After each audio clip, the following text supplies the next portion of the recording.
Hello friends, मु तृप्ति welcome करछि मोर स्वादिष्ट ओडिया किचन को।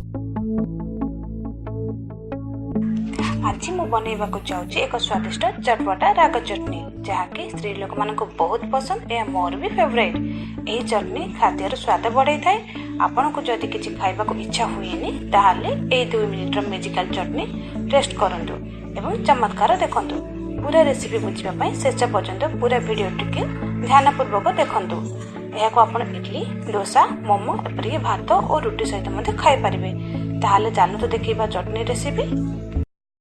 चटनी पई मो एठी नेछि 2टी टमाटो, गोटे छोटो पियाज नेछि, ताको छोट छोट खंडे काटि नेछि, 4टी कोड़ रसुण नेछि, एठी 4टी सुखिला लंका नेछि, ताको 15 मिनिट पई पानी रे भिजे की रखिथिले।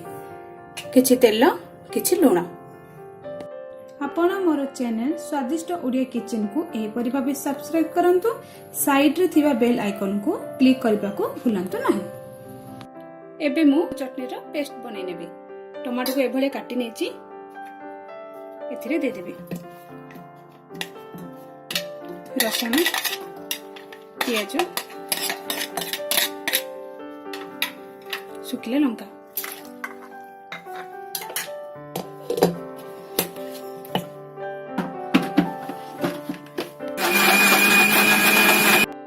वर्तमान कड़े गरम हो सारी एथिरे मु 1 स्पून तेल दे देबे। आपण देखि पारथबे ए भले पेस्ट बनै नेबे। एबे एहाकू एथिरे दे देबे।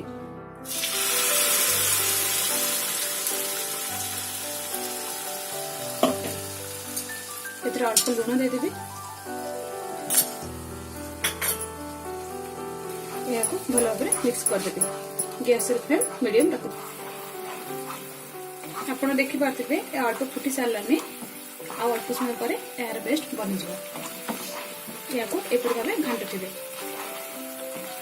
आपण देखि पारथबे ए मोटा हे सालाने एतिर कंचा स्मेल भी पळिलाने। वर्तमान रेडी हे सारछि। एही रेसिपीटी आपण निश्चय ट्राई करंतु।